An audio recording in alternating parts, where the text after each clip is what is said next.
Assalamualaikum warahmatullahi wabarakatuh. Alhamdulillah, alhamdulillahi rabbil alamin. Wassalatu wassalamu ala asrafil anbiya'i wal mursalin wa ala alihim wa sahbihim ajma'in. Amma ba'd. Pertama-tama dan yang paling utama, marilah kita panjatkan puji dan syukur kita kehadirat Allah Subhanahu wa taala yang telah memberikan kita kesempatan sehingga kita dapat bertatap muka kembali dalam keadaan sehat walafiat. Kedua kalinya, sholawat serta salam semoga tetap tercurahkan kepada junjungan kita, yakni Nabiullah Muhammad SAW yang telah membawa kita dari zaman jahiliyah menuju zaman Islamiyah, yakni syiarnya agama Islam. Pada kesempatan kali ini saya akan membawakan sebuah topik yang berjudul puasa. Di sini saya akan menjelaskan puasa yang mungkin secara umum, tidak mengenai puasa yang secara khusus, baik itu puasa wajib maupun puasa sunnah. Di sini saya akan membawakan topik yang puasa yang secara umumnya.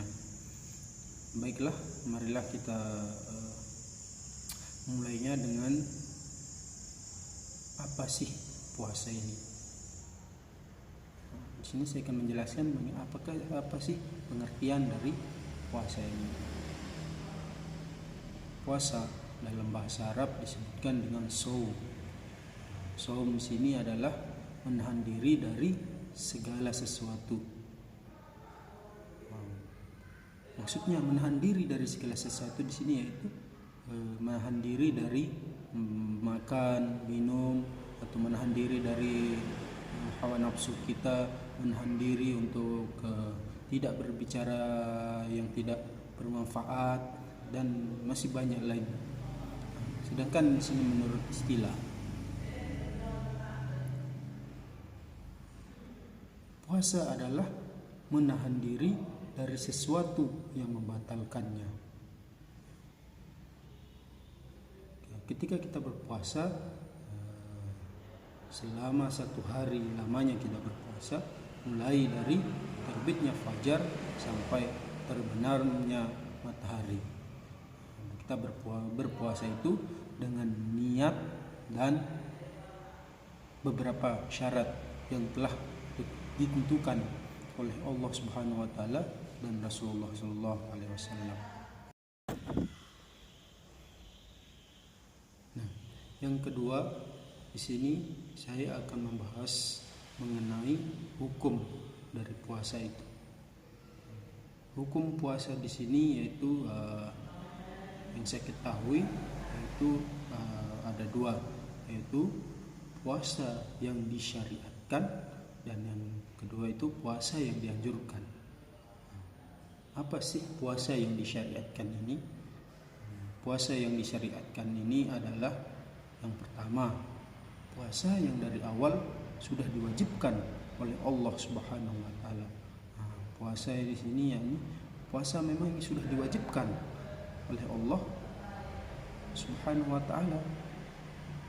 Yang kedua, puasa yang diwajibkan seseorang terhadap dirinya sendiri. Di sini puasa yang diwajibkan seorang terhadap dirinya sendiri. Yang kemudian, apa sih puasa yang dianjurkan itu? Puasa yang dianjurkan di sini yaitu puasa sunnah. Puasa sunnah di sini yaitu setiap puasa yang dianjurkan oleh Nabi SAW untuk dikerjakan, seperti puasa Senin dan Kamis dan lain sebagainya. Yang ketiga, ini macam-macam dari puasa ini secara umum ya, puasa macam-macam puasa. Yang pertama itu yakni puasa wajib. Puasa wajib di sini wajib kita kerjakan, yaitu puasa wajib ini itu puasa bulan Ramadan, puasa qada, puasa kafarat, dan puasa nazar dan lain sebagainya. Yang kedua yakni puasa sunnah. Yang seperti saya katakan tadi, yakni puasa sunnah itu macamnya sangat banyak ya. Baik seperti puasa pada Senin dan Kamis, puasa dan lain sebagainya, masih banyak lagi. Yang ketiga yakni puasa makruh. Puasa makruh ini yakni seperti puasa pada hari Jumat. Puasa pada hari Jumat ini yakni termasuk dengan puasa makruh. Yang keempat yakni puasa haram. Puasa haram di sini yaitu pada hari raya Idul Adha atau pada hari raya Idul Fitri atau hari raya haji dan 3 hari raya sesudah hari raya haji, yaitu pada tanggal 11, 12 dan 13 Zulhijjah. Setelah kita mengetahui macam-macam dari puasa itu, maka tidak akan afdol ketika kita tidak mengetahui apa saja syarat dari puasa ini. Yang pertama yaitu berakal. Ketika seseorang akan berpuasa, maka dia harus berakal, dia harus sadar. Di sini orang-orang yang gila tidak dianjurkan untuk berpuasa. Oleh karena itu, ketika kita akan melaksanakan puasa, maka kita harus berakal. Yang kedua, balik. Di sini anak-anak tidak diwajibkan untuk berpuasa. Di sini karena anak-anak itu belum berumur balik, sehingga tidak diwajibkan oleh Allah Subhanahu wa taala untuk berpuasa. Yang ketiga yakni kuat dalam berpuasa. Ketika kita akan berpuasa, makanya kita harus kuat, karena kita akan menahan rasa lapar 1 hari penuh. Oleh karena itu, ketika kita tidak kuat untuk berpuasa, maka tidak dianjurkan untuk berpuasa. Misalnya karena tua atau sakit, sehingga tidak dianjurkan untuk berpuasa. Setelah kita mengetahui syarat wajibnya puasa, maka kita harus tahu juga syarat sahnya dari puasa ini. Yang pertama itu adalah Islam. Orang yang bukan Islam tidak sah untuk berpuasa karena di luar dari Islam. Oleh karena itu, ketika kita akan berpuasa, maka kita harus Islam terlebih dahulu. Orang-orang di luar Islam tidak diperbolehkan untuk berpuasa. Yang kedua itu mumayyiz. Mumayyiz di sini yaitu dapat membedakan mana yang baik dan dengan mana yang tidak baik. Mumayyiz ini harus dapat, ketika akan berpuasa harus dapat membedakan mana yang baik dengan mana yang tidak baik. Yang ketiga yaitu suci dari darah haid.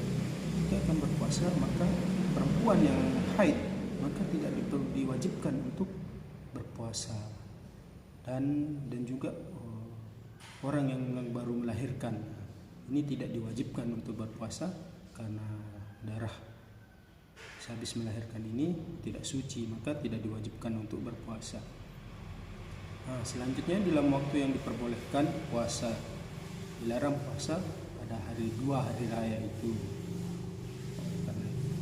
2 hari raya dan hari tasyrik, tanggal 11, 12 dan 13 bulan haji itu dilarang dalam berpuasa, maka puasa kita tidak sah. Dan selanjutnya itu yakni waktu berpuasa. Di sini juga kita harus mengetahui waktu-waktu puasa. Waktu puasa itu yakni masuknya bulan suci Ramadan dengan ditentukan dengan melihat hilal pada puasa wajib ya. Kita harus menentukan terlebih dahulu hilal. Ketika hilal sudah terlihat, mungkin setelah matahari terbenam pada tanggal 29 atau tanggal 30 bulan Sya'ban, berarti bulan puasa telah masuk. Oleh karena itu, mungkin kita di Indonesia ini ketika kita akan melaksanakan puasa wajib, maka kita harus melihat hilal terlebih dahulu, karena hilal ini menentukan kapan kita memulai puasa dan kapan kita akan memulai lebaran. Selanjutnya itu kita juga harus mengetahui apa sih tujuannya kita berpuasa. Oleh karena itu, tujuan orang berpuasa itu yaitu semata-mata karena Allah Subhanahu wa taala. Kita harus mencari keridhaan Allah Subhanahu wa taala. Kita harus berpuasa dengan penuh kasih sayang. Kita membutuhkan ridho dari Allah Subhanahu wa taala agar Allah dapat menerima puasa kita dengan baik. Maka dan juga kita harus mengharapkan pahala darinya, sehingga kita haruslah berhenti dari perbuatan keji saat berpuasa. Tuhan tidak akan menerima sesuatu persembahan dari hambanya bila yang dipersembahkan itu yang dinodai dengan hal-hal yang dilarang oleh Allah Subhanahu wa taala. Maka ketika kita berpuasa, kita harus menjauhi semua itu agar puasa kita diterima oleh Allah Subhanahu wa taala. Yang terakhir, mungkin pembahasan saya yang terakhir ini, apa sih hikmah dari puasa ini? Hikmah dari puasa yang pertama itu mendidik umat Islam supaya menjadi manusia yang bertakwa. Yang kedua, melatih diri untuk bersabar dan memperkuat kehendak untuk mengatasi syahwat kita. Yang ketiga itu membiasakan berbuat baik, mengasihi orang-orang miskin dan fakir. Karena ketika seseorang merasa perihnya lapar, hati dan perasaannya akan berempati kepada saudara-saudara yang miskin. Yang keempat, mewujudkan kenyamanan dan kesehatan tubuh dalam berpuasa. Yang kelima, melindungi umat Islam dari bala dan bencana. Yang terakhir itu, puasa mendatangkan kesehatan bagi orang yang berpuasa. Mungkin hanya itu yang dapat saya sampaikan. Kurang dan lebihnya saya mohon maaf. Akhirul kalam. Assalamualaikum warahmatullahi wabarakatuh.